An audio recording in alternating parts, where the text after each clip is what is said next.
What's going on, everybody? Welcome back to the channel. In the last episode, we installed our second battery, the battery tray, the VVOR battery isolator switch. And today what we're going to do is we're going to be installing the Auxbeam control panel. And then also this is a dash modification that's specifically designed to house this and make it look like it's straight from the factory. So that's what we're going to do right now. Let's get to it. Alright guys, so what we have in the box here is we have our switch assembly, and that is what houses our fuses. This bottom piece is made out of metal. This is kind of a real soft, I don't know, spongy, rubbery coating here to protect everything. And then it's got the plastic cover, goes on there. We've got our cutoff switch. We have our switch panel itself. Comes with your instruction guide, and it's really, they did a really good job on this thing, taking you step by step through the installation process. You have your stickers. You have the master switch power cable. Your hardware, wiring harnesses, they even give you a screwdriver or a fuse puller. This is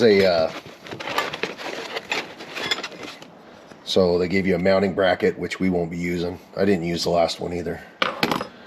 And that goes with the mounting bracket. They send you with a bunch of zip ties. And then what do we got here? That is just a silicone cover.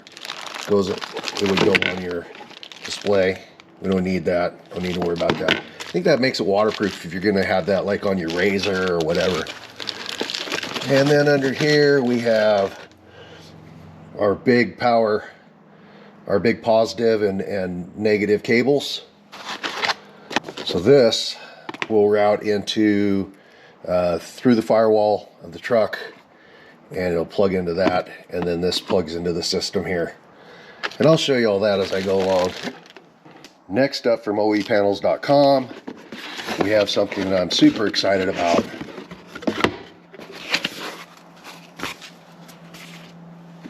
But this is our dash housing for our switch panel. This makes it look like it came from the factory. Look at that. Isn't that great? So we'll be installing that in the dash, and I'll show you where that goes and everything, obviously, as we go along.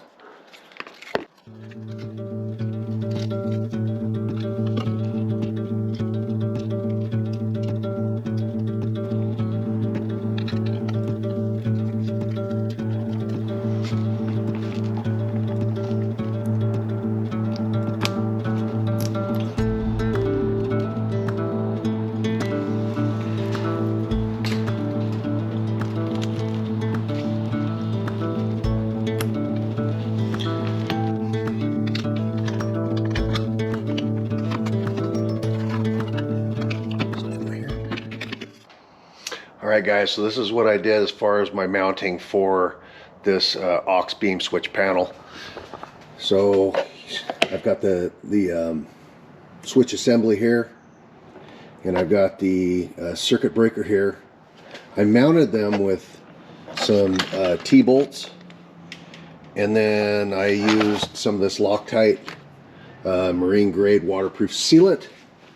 Sealing them from this side, and I sealed them from the top side as well. I went and got some wire. I'm going to have to go ahead and make this wire longer, and that's because it has to go through the firewall. So it's going to be mounted back here. It has to go all the way through the firewall and to the fuse panel that's underneath here. Right there. I don't know if you can see that, but I'll show you when I get all that going. But anyway, that's the update that I have for you right now.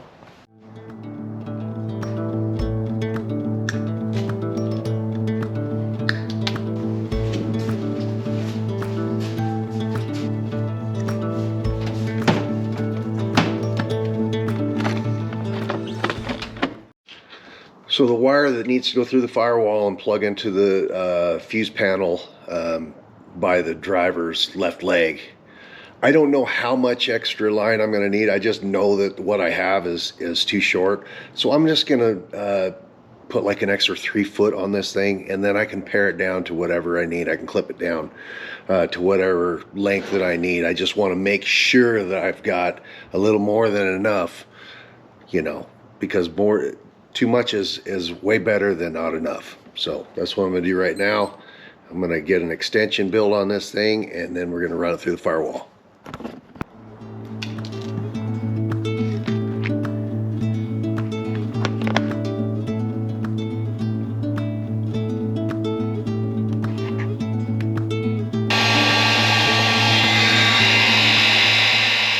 So one thing that I've done is this circuit breaker, I went ahead and took it offline. That way when I hook all the power and everything up, you know, it won't pop any fuses or fry anything. So after I get everything all hooked up and ready to go, then I'll flip that back on, and then we'll be good to go.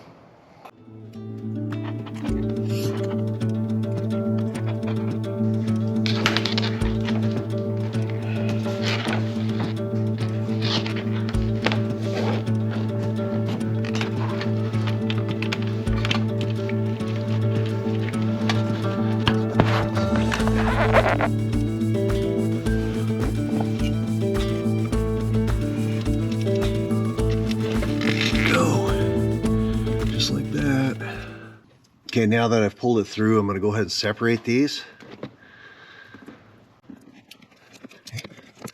And now I've got to strip this and connect it to the part that plugs into the fuse panel, which is right there.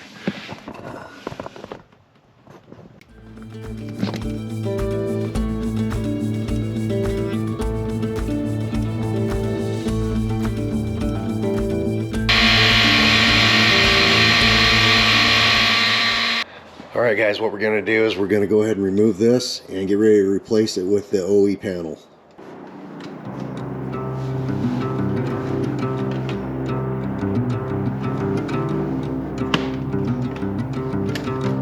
These right here.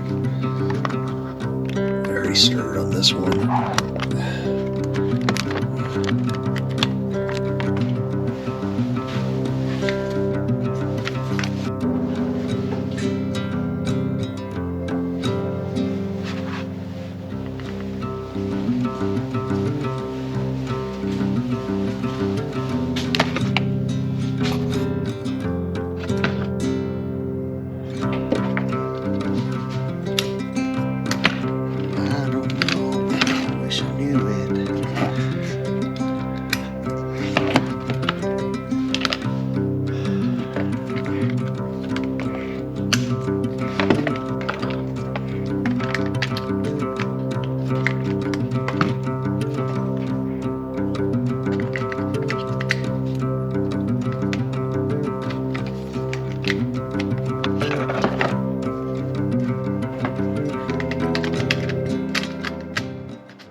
So because of the way the injection molding had to be done to hold the switch panel, you can see the depth of this right here. Well, that means that this has to go bye-bye. I don't know if you can see that, but yeah, this little piece sticking out right here, that has to be removed in order for that to fit. Learning as we go along. Okay, so that's coming off right now.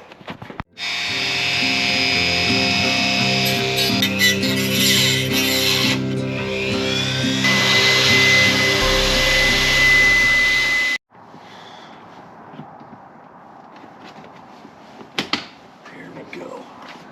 That's how we do it. There it is, everybody. And again, this will have one of these, so that'll look perfect. But yeah, that's nice, man.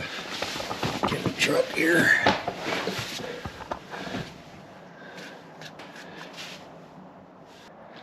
Okay, check another thing off the list.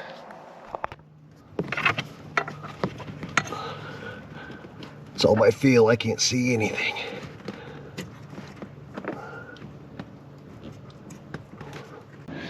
All right, guys, next thing we're gonna do is we're gonna take this guy right here and plug it into the fuse box, one of the ignition slots, and we're gonna be close on this thing. Okay, now I'm gonna take this 10 amp fuse and I'm gonna plug it into our piggybacker. I think you call it piggybacker. Anyway, it's gonna go in there. Just like that.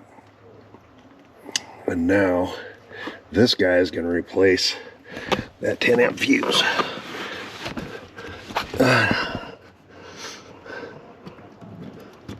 Just like that.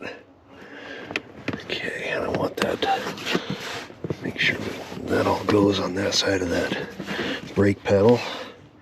And now I can go ahead and pull all this excess wire back up through the firewall. Okay. All right, that looks to be tight. Let's go take a look. Okay, and you can see that these wires are all good and tight now. And I will zip tie those. I will zip tie those and secure them even better and out of the way.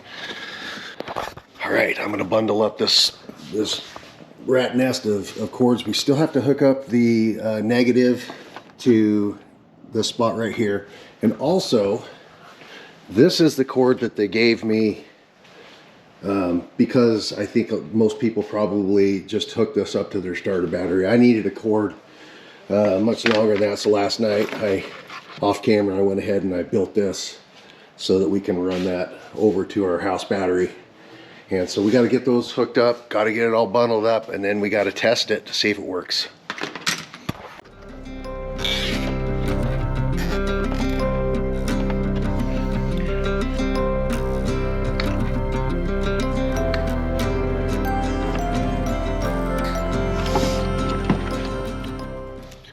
Okay, this is the ground wire for the Auxbeam system.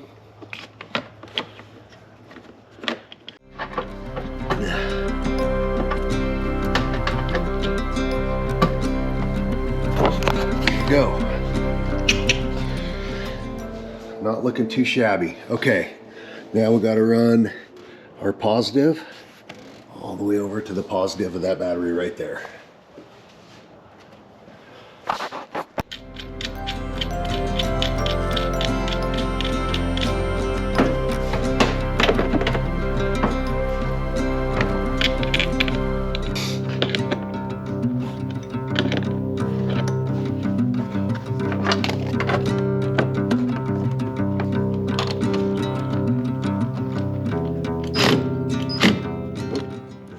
Alright guys, that is it. It looks like we have our Auxbeam system all wired. I've got it. It's going to be powered by our house battery over here. That way our lights will never draw off of our starter battery. It's always going to be off the house battery, then we don't have to worry about it. So it gives you a nice peace of mind. Now I just got to throw this switch here and everything will be activated. I'll be able to turn on the 4Runner and we should be able to see the display, you know, our selector display. It should light up because it's backlit. So we'll do that now.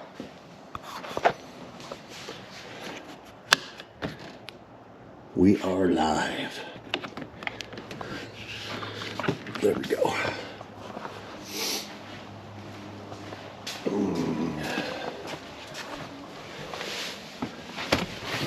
Wish us luck.